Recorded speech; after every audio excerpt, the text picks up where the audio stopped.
Bonjour, c'est en compagnie de Serge Larivière, rédacteur en chef de la revue Coureur des Bois et chroniqueur chez Aventure Chasse à pêche. Bonjour Serge. Bonjour Denis. Ça va bien? Ça va très bien. Oui, Serge, on vient de tendre une pôle à castor avec des collets, 6 collets pour prendre un castor à la passe, même avec un appât aussi. Puis tu as pris une pôle sec pour fixer les collets. Pourquoi pas avoir pris une pôle verte au lieu de mettre un morceau là? Oui, Denis, en fait, les deux techniques s'utilisent. Puis c'est vraiment il y a une question de préférence de trappeur. Les deux ont OK. des avantages et des inconvénients. La pôle sèche, elle a un avantage, c'est qu'elle sert à ancrer les collets avec la broche solidement.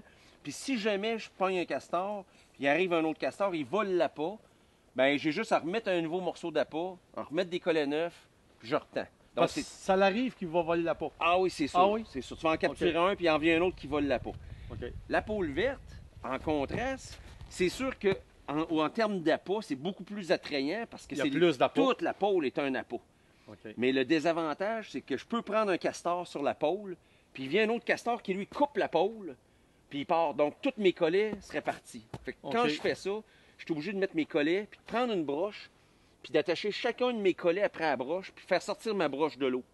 Pour que si jamais j'arrive, puis il y a un castor qui a coupé la pôle, puis qui est parti avec pour la manger, Que t'aies ben, ton j'ai encore castor. quelque chose pour sortir. Mais à ce moment-là, pour rétendre, je suis obligé d'aller me chercher un autre trempe. OK. Fait que je te dirais, Denis, T'as pas grand avantage. ben, en fait, les gens qui vont préférer ça ont des trempes en masse. Donc, OK. quelqu'un qui dit, moi, j'ai un accès en masse à des beaux trempes, ça serait un trempe idéal, là, juste la bonne grosseur, un pouce, OK. un pouce et demi, là. Fait que c'est sûr que si tu as ça, tu attaches déjà tes collets, tu passes ta broche. Il y en a qui font faire ça chez eux d'avance. Ils mettent ça dans leur trailer de skidoo. OK. Ils percent un trou, bloup, descendent la pôle, C'est fait. c'est parti.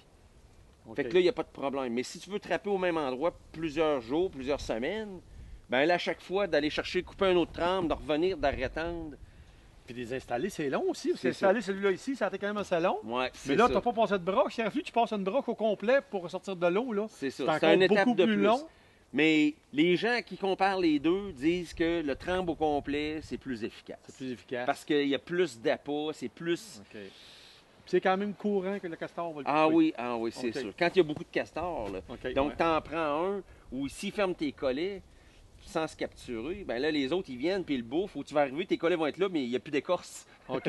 OK. qui a été plumé. Il est plumé. Ou il a été coupé tout simplement, puis le castor est Il parti est parti avec. comme sur le trempe. Mais c'est ça. Fait que c'est vraiment, je te dirais pas, les deux méthodes s'utilisent. Les deux sont bonnes. Les deux sont bonnes. C'est une question de goût. C'est ça, c'est une question de goût, puis comment il y a de trempe par chez vous? Ouais, c'est ça.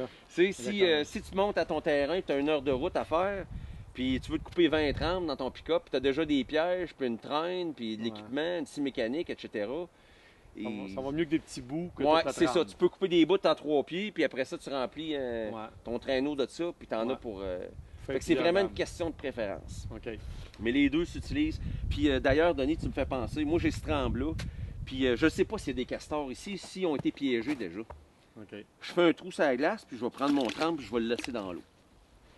Puis dans une semaine, je reviens, je vais casser la glace autour du trempe, puis s'il est encore là, il n'y a plus de castor. Parce que s'il y a des castors, ils vont l'avoir ramassé. Ah oui? Fait que ça, c'est une bonne façon de prospecter l'hiver.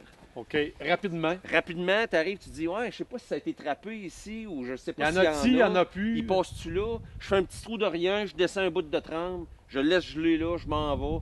Une semaine après, je repasse avant de mettre l'effort, puis mettre C'est un ça. piège, puis tout ça. C'est ça. Mais si je lève le trempe, puis il est coupé en deux, oh!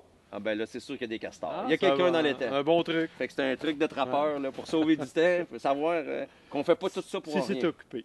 Ouais. Exactement. Merci, Serge. Ça me fait plaisir.